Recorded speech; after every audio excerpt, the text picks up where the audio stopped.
Vamos a ver ahora un poco de teoría que nos permita comprender mejor cómo se organiza un sitio web o qué características aproximadamente tienen cuando hablamos en general. Es que entrar en Joomla directamente sin tener un conocimiento previo más o menos de los conceptos fundamentales va a ser un poco luego más difícil a lograr la comprensión mismo de las funcionalidades. Entonces vamos a creer que solo lo que se ve es lo que existe, pero por debajo de un sitio web existen muchos elementos subyacentes. Necesitamos conocer esos elementos subyacentes para tener así un mejor contexto de lo que vamos a hacer con Joomla. Vamos a comenzar ahora con lo que es un CMS o manejador de contenido. Un manejador de contenido, como su nombre lo indica, es aquel instrumento que nos permite a nosotros almacenar gran cantidad de información y trabajar sobre la misma de una manera totalmente organizada. No es un repositorio simplemente de manera llana, sino es la organización de todo ese contenido para acceder de manera mucho más rápida, fácil y con confianza a dicho contenido.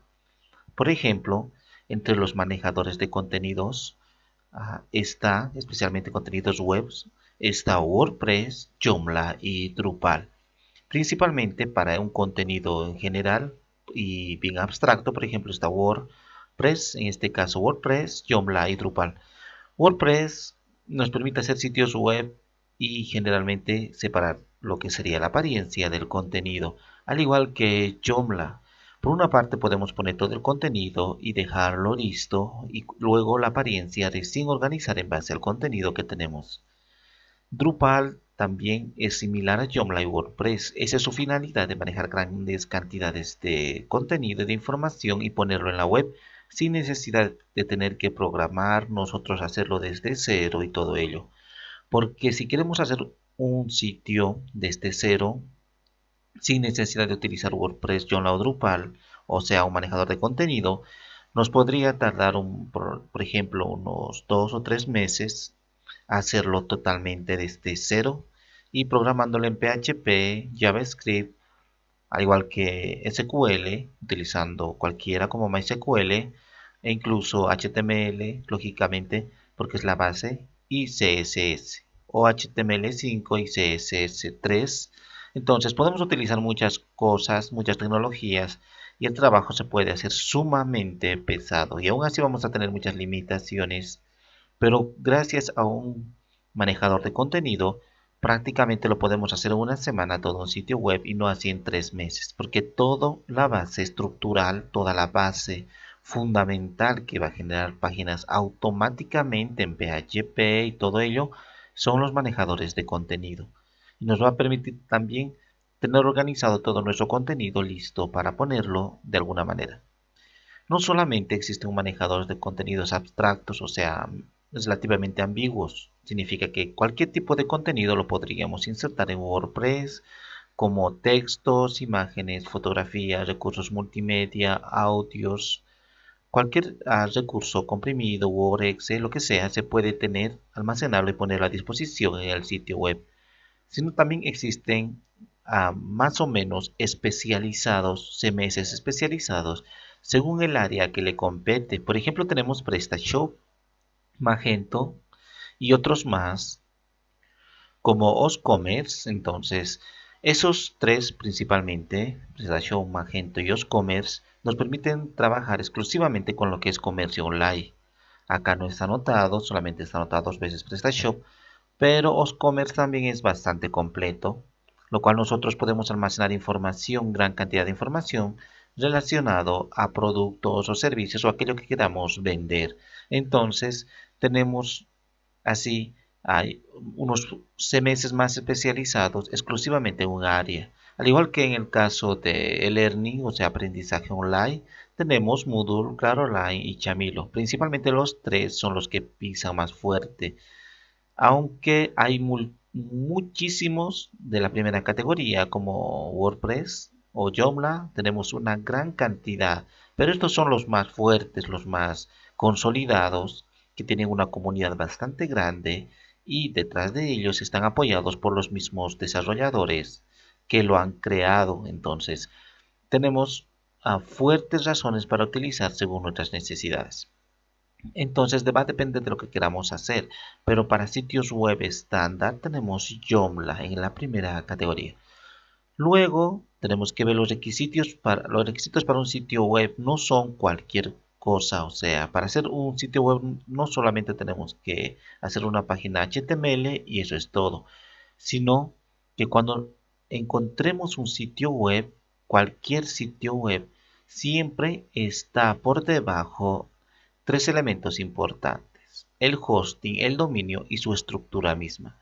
Su estructura misma puede ser en PHP, puede ser en ASP o solamente en HTML5 o cualquier otra tecnología, lenguaje de programación. Ahí estaría una primera parte. Luego está el hosting. El hosting es un servidor en el cual nos va a permitir a nosotros poner la información ahí. Significa almacenar. Es como una especie de disco duro de grandes empresas generalmente, porque tienen un sustento mucho más fuerte que cualquier otra empresa.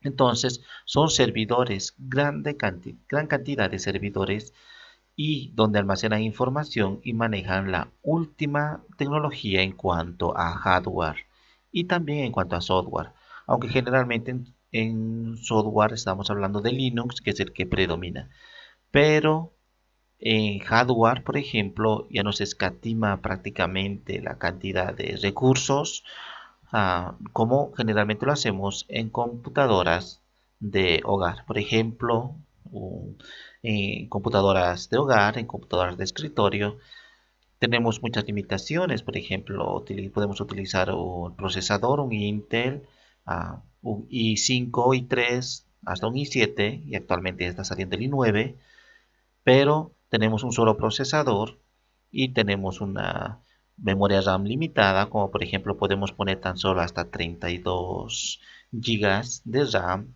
y puede ser de más o menos una tarjeta de video de 8 gigas, algo así. Entonces tenemos recursos limitados, pero como estas empresas de hosting, estos servidores gigantes, tiene toda una infraestructura, todo un edificio completo exclusivamente dedicado para el almacenamiento de toda esa información de esos sitios web. Así que su infraestructura propiamente de los servidores es bastante fuerte, sostenible, tiene una refrigeración súper especial, el cableado, la electricidad, porque nunca puede cortarse, unos anchos de banda de internet increíblemente altos que no podríamos nosotros ni soñar tener eso en casa. Realmente son grandes empresas que ofrecen ese servicio de almacenamiento de información dentro de ahí. Es por eso que son sumamente rápidos esto de los hosting y servidores. Así que solo tenemos que utilizar la empresa adecuada para que nos ofrezcan este servicio. Junto al hosting donde se almacena la información, necesitamos un dominio. Muchas veces las mismas personas venden dominios, o si no, otras empresas venden los dominios. Los dominios son esos pequeños nombres que los ponen generalmente .com, .org, .ar, .mx. Esas terminaciones son los dominios. Es que cuando se trabaja en hosting, por ejemplo, solamente nos da la oportunidad de una IP, y para enlazar esa IP, porque sería difícil trabajar, necesitamos un dominio. Por ejemplo, miempresa.com o www.miempresa.com. Entonces, teniendo en consideración eso, nosotros podemos decir lo siguiente: esa relación existente entre dominio y hosting se hace a través de los DNS. Los DNS son esas iniciales de dominio, esos sistemas de nombre de dominio, Domain Name System, y es una tecnología basada generalmente en una base de datos que sirve para resolver nombres en las redes, es decir, para conocer la dirección IP de la máquina donde está alojado dicho dominio. Cuando una computadora está conectada a una red, tiene asignada una dirección IP. Si estamos en una red con pocos ordenadores, es fácil tener memorizados las direcciones IP de cada una de las computadoras y así acceder a ellos. Pero cuando tenemos millones de computadoras conectadas, es casi imposible poder acceder a ellas. Por eso existen los dominios y los DNS. Por lo tanto, los DNS es un sistema que sirve para traducir los nombres en la red y está compuesto principalmente por un cliente DNS, un servidor DNS y zonas de autoridad. Desde un punto de vista comercial o un punto de vista más popular, podríamos decir que para que nosotros tengamos nuestro sitio web necesitamos un hosting donde almacenarlo. Hay muchísimas empresas que podemos contratar y de unos precios totalmente accesibles, muy económicos. Y simultáneamente necesitamos un dominio. Y le decimos incluso a las mismas personas o a las mismas empresas que venden hosting que nos vendan también un dominio. Y ellos tienen un buscador. En dicho buscador nosotros podemos encontrar el dominio que necesitamos. Generalmente .com es uno de los más populares, que generalmente significa comercio, pero ahora es una especie de estándar más o menos para que la gente acceda a sitios web. Entonces, nosotros le decimos a la persona que queremos un hosting y nos va a decir de qué tipo de capacidad queremos, de qué cantidad de transferencia, cuántos correos electrónicos empresariales puede tener y todo ello. Por ejemplo, el hosting nos dice, y solo nos hablan de hosting, entonces nos pueden decir que el hosting cuesta al año pagar apenas unos $40 y aparte el dominio puede ser unos 5 o $10 y lo unen y nosotros tenemos que decir que nos lo una el dominio al hosting y ellos lo hacen todo. Entonces, no nos olvidemos que cuando nos hablen de hosting o servidor estamos hablando donde se almacena la información y de dominio estamos hablando del nombrecito, del nombre que nosotros vamos a tener en nuestro sitio web respecto al lugar de la barra de direcciones donde ponemos, por ejemplo, facebook.com, youtube.com y todo ello. Entonces, ese nombrecito es lo que nos interesa unirlo al hosting. Por otra parte, dentro de los sitios web manejamos lenguajes de programación y otros lenguajes. Generalmente esto está escondido para la vista de los usuarios e incluso para los que hacen sitios web basados exclusivamente en CMS como WordPress, Joomla o Drupal. Muchas veces nunca observan esto de los lenguajes de programación que subyacen. Entonces tenemos, por ejemplo, entre los lenguajes más usados e incluso lo utilizan en los 3 CMS, si ahí mencionamos, por ejemplo, WordPress, Joomla, Drupal, PrestaShop, Magento, OSCommerce, Moodle, ClaroLine, Chamilo, todos ellos están hechos y basados en los siguientes lenguajes de programación. PHP están en SQL, MySQL, JavaScript, HTML, CSS. Es considerada HTML y CSS no como lenguajes de programación, pero nosotros lo hemos englobado para no complicarlos. Generalmente son lenguajes de etiquetado y lenguajes de hojas de estilo, pero todos estos son los lenguajes con los que trabajan las páginas web. Una persona puede hacer un sitio web tan solo con HTML e incluso con puro HTML podría ser un sitio web totalmente sencillo donde solamente va a mostrar texto nada más que texto con poco contenido de apariencia, o sea, con poca apariencia destacada y cosas así. Entonces, con puro HTML se podría hacer, no hay problema, pero la apariencia sería demasiado sencilla. Luego, cuando se une a HTML, lo que es CSS, entonces una página hecha en HTML puede ser totalmente atractiva con CSS. O sea, lo que va a hacer CSS es modificar la estructura de HTML mediante la apariencia. Los anchos de la página, el tipo de letra, la tipografía, color de fondo, color de texto, espaciados a los alrededores. O sea, todo ese estilo, toda esa apariencia lo va a dar CSS. Luego, para agregar interactividad, porque va a ser difícil comunicarnos en una página HTML, máximo podrían anotar ellos el teléfono, el email, todo eso, pero no van a poder tener un formulario de contacto si no utilizamos, por ejemplo, PHP. Entonces, PHP es totalmente fundamental y nos permite hacer esa interactividad, ese intercambio de datos e información con los usuarios. PHP ya es considerado un lenguaje de programación y uno de los más extendidos actualmente en todo el mundo. Entonces, con PHP vamos a poder nosotros a insertar elementos, por ejemplo, formularios de contactos, algún tipo de formulario, hacer encuestas, iniciar sesión, controlar los usuarios, los roles que desempeñan, todo ello va a estar hecho con PHP. Y luego, si PHP quiere comunicarse con la base de datos, necesita forzosamente otro lenguaje que sería SQL. Y, y SQL maneja generalmente una especie de plataforma llamada MySQL. Entonces, teniendo eso, se comunican perfectamente PHP y MySQL. Así que nosotros no tenemos ni siquiera que el lenguaje SQL hacerlo desde cero. Automáticamente se puede desde PHP incluso mandar datos, crear tablas, absolutamente todo. Pero como hemos dicho, WordPress, Joomla, Drupal, PrestaShop y todos los demás están hechos con todas esas tecnologías. Y por último tenemos JavaScript, que sería para aumentar interactividad, mucha más interactividad. Antes JavaScript solamente era utilizado para hacer páginas web, unos pequeños efectos de los botones, cuando hacíamos hover pasando el ratón por alguna imagen, alguna opción, lo hacían más bonito, todo ello.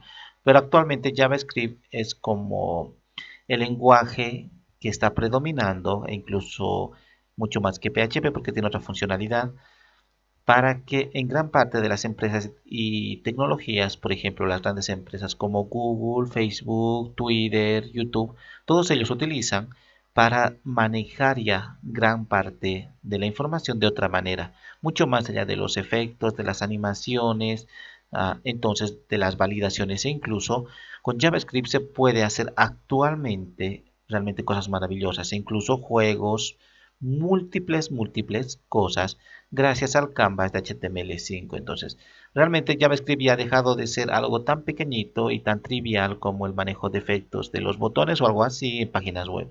JavaScript es un lenguaje muy potente. Para lo que es JavaScript para web, lo han tratado de resumir lo que generalmente hacíamos para no programar desde cero, lo que es jQuery. Se escribe la J y query. Entonces, con jQuery ya prácticamente acudimos a jQuery, ya no a JavaScript puro, sino directamente a la librería jQuery y mediante ello nosotros podemos hacer los efectos que ya queremos de los botones, de animaciones de algunas imágenes, de los menús, cómo se va a desplazar, si se va a quedar fijo arriba, cosas así. Con jQuery ya se puede hacer muy fácil sin necesidad de programar JavaScript desde cero.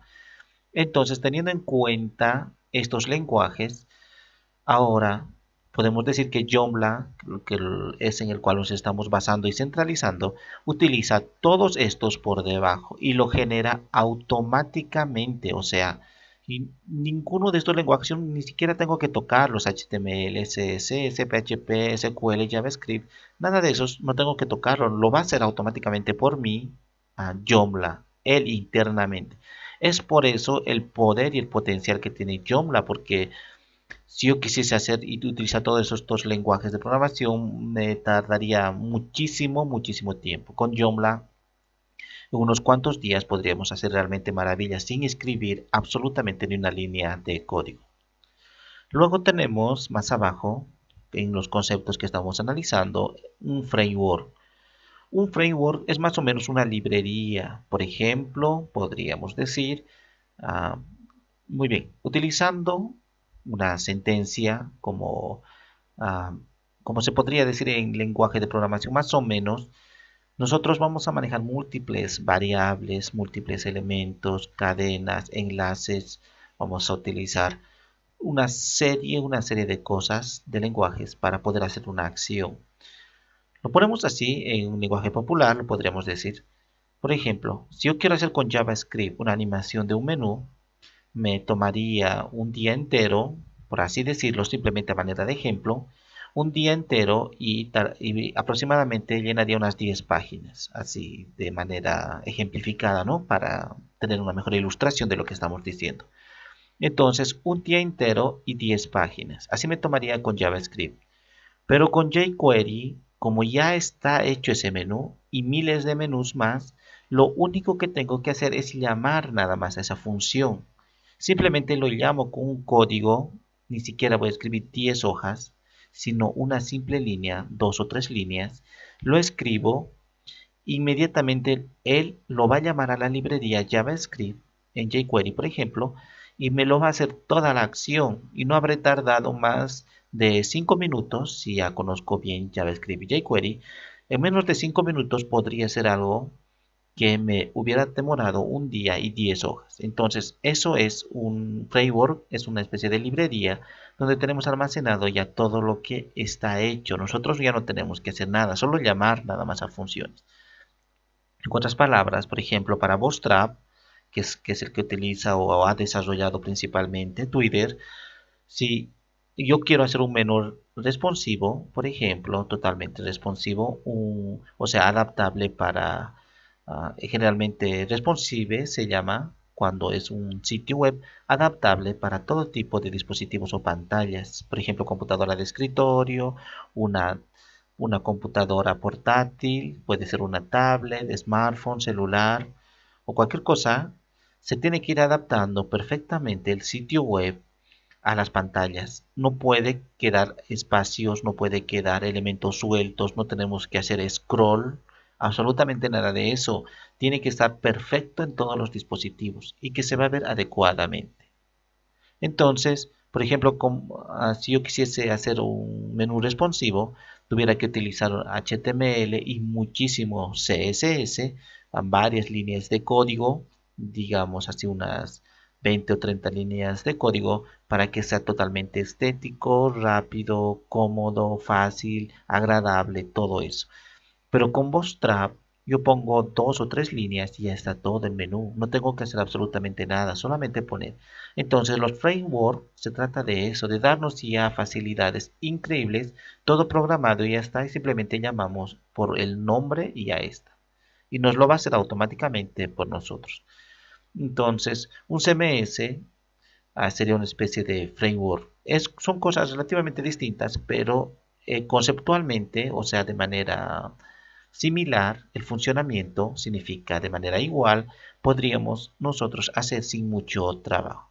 Por ejemplo, puedo poner Bootstrap dentro de Joomla y cuando ya está haciendo sitios totalmente responsivos, simplemente utilizo Bootstrap y junto a Joomla realmente es una mezcla muy poderosa.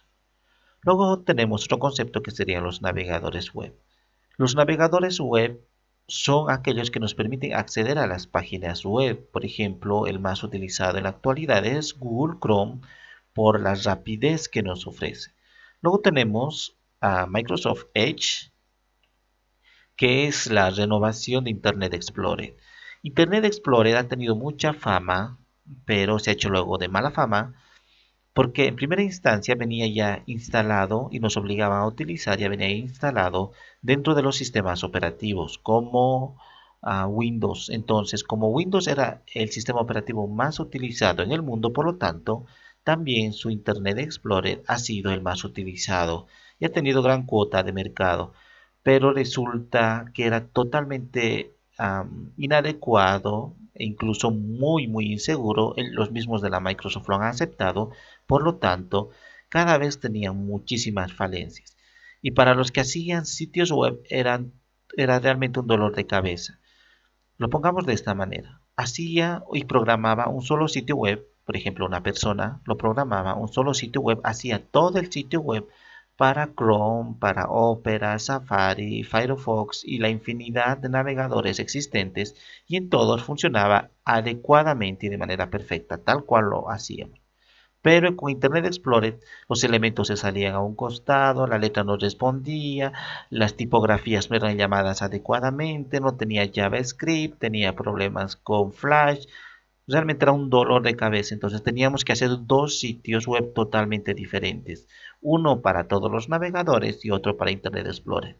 Y trabajar así era realmente inconcebible. Entonces, ah, como todos renegaban contra Internet Explorer, poco a poco intentaron mejorar, pero nunca lograron realmente mejorar, nunca lograron la estandarización. En su afán de tratar de hacer las cosas bien, lo empeoraron y por lo tanto se rindieron con Internet Explorer 11, ahí acabó todo y comenzaron un nuevo navegador que sería Microsoft Edge, el cual ya aguanta perfectamente JavaScript, el estándar HTML5, aguanta CSS3 e incluso está en la actualidad con la mayoría de los elementos CSS3 está funcionando. Entonces, para nosotros internamente, para que funcione el sitio web, poníamos unos prefijos en los lenguajes. Para Chrome, por ejemplo, poníamos WebKit. Para Internet Explorer poníamos MS. Para Opera la O. Y también para Safari funcionaba con WebKit. Y para Firefox poníamos Moz. Muy bien. Entonces, los navegadores web han jugado un papel importante realmente en el sitio web porque tenemos que hacer sitios web para los navegadores prácticamente para que se vean perfectos en ellos. Y con Joomla se adapta perfectamente a estos navegadores. Así que no vamos a tener problemas algunos. Y más adelante cuando hablemos de Microsoft Edge, de Opera, Safari o Firefox, ya vamos a saber a qué estamos refiriéndonos. Luego tenemos el sistema de gestión de base de datos relacionales, como sería MySQL. Cuando la información se almacena y se organiza, se lo hace a través de base de datos. Entonces, base de datos es toda una área, toda una disciplina bastante compleja, si se puede decir, porque ante todo velamos por la seguridad. Nosotros necesitamos un gestor de ese lenguaje SQL. Ese gestor, ese administrador, ese manejador es MySQL. Entonces, nosotros más adelante vamos a instalar un servidor para trabajar con Joomla, para manejar Joomla. Por lo tanto, ese sustento va a ser MySQL. Entonces, cuando hablemos de MySQL, vamos a estar hablando de la base de datos, donde va a estar almacenada la información, toda la información de Joomla, no los archivos como tal. Por ejemplo, una imagen no se va a almacenar dentro de la base de datos. Sí se puede, pero no es conveniente y lo saben bien Joomla, por lo tanto no se va a almacenar la información como fotografías, videos, audios, documentos, nada de eso no se almacena en la base de datos, sino la organización, todo el contenido, de todos los lenguajes de programación, todo va a estar relacionado con la base de datos principalmente. Entonces, cuando digamos MySQL, ya vamos a saber que estamos hablando de base de datos y el manejo del mismo. Luego tenemos los protocolos. Por último, para no abordar excesivamente, vamos a ver los protocolos de Internet. Esto simplemente nos va a aclarar cuando más adelante hablemos, no nos quedemos así en vacío sin saber qué significa. Entonces, tenemos primero el protocolo HTTP. Cuando escribimos nosotros en un sitio web, automáticamente el navegador ya nos pone HTTP, ni siquiera tenemos que poner nosotros, ya deduce que queremos entrar. Ese protocolo HTTP es Hypertext Transfer Protocol. Entonces nosotros podemos utilizar el mismo para la transferencia de datos, siguiendo el esquema de petición-respuesta entre el cliente y el servidor. Entonces, entre un servidor, ya sabemos que es un servidor donde está almacenada la información, la parte física donde está almacenada la información, o sea, las megacomputadoras. Entonces, cuando nosotros hacemos una solicitud desde nuestra computadora, a través del protocolo HTTP va y hace la solicitud. Por ejemplo, digo, quiero ver esta imagen que me dice que existe aquí, o quiero escuchar esta canción que acá está. Entonces, mediante el protocolo HTTP, detecta automáticamente y va hasta el servidor, saca la canción y nos lo pone en el navegador donde podemos escuchar nosotros. A través generalmente de servicios, por ejemplo, de streaming de audio, también hay streaming de video, mediante el manejo adecuado de la caché y todo ello, o generalmente como se llama el buffer, donde se va almacenando automáticamente la información. Entonces nosotros lo podemos escuchar en el navegador gracias al protocolo HTTP que ha entendido mediante nuestra computadora y el servidor. En caso de HTTPS, la S lo aumentan de seguridad, security. Entonces, en bancos, instituciones financieras, instituciones muy grandes, por ejemplo, Google siempre utiliza HTTPS, que nos permite acceder a la información cifrada mucho más segura. Luego tenemos lo que sería el FTP. o File Transfer Protocol y sirve para transferir grandes bloques de archivo entre sistemas conectados a una red TCP, siempre basado en el esquema cliente-servidor. La transferencia FTP ofrece una máxima velocidad de transferencia, pero no es la máxima en cuanto a seguridad. Un gran número de hosting ofrece subir mediante esto archivos a su servidor. Entonces nosotros cuando queremos, por ejemplo, si yo le quiero pasar un software completo que pesa unos 10 gigas a otra persona, puedo hacerlo a través del protocolo FTP. Entonces, mediante FTP, más rápido carga la información en lugar de pasar directamente por correo electrónico u otros servicios. Con FTP se pasa más rápidamente la información de un lugar hacia otro, pero necesitamos siempre nombre de usuario y contraseña. Por último tendríamos el www. Generalmente esto es un sistema basado en hipertexto enlazado, ha sido lo más básico para poder utilizar los sitios web, ya que a través de hipervínculos podemos acceder a diferentes recursos que tiene la web. Entonces, tenemos que saber que cuando hablamos de HTTP, HTTPS, FTP, www, estamos hablando de esa especie de protocolos, de esa especie de lenguaje que se entienden entre máquinas para poder transferir datos, especialmente entre cliente y servidor. Por ejemplo, el cliente sería, por así decir, la persona que está ingresando, por ejemplo, a su correo electrónico, y el servidor es las máquinas, esas computadoras, esas megacomputadoras donde está almacenado todos los correos y va a poner a disposición de ese cliente para que lo vea según sus necesidades. Entonces solamente va a cargar aquello que quiera ver. Si dice quiero ver el video número 1, solamente va a cargar el video número 1. Los demás va a dar previsualizaciones, pero no va a cargar instantáneamente. Entonces, no hasta que se le dé la orden apretando el link y le lleve a ese video. Muy bien, teniendo acá ya los aspectos teóricos más fundamentales, vamos a poder entender mejor Joomla.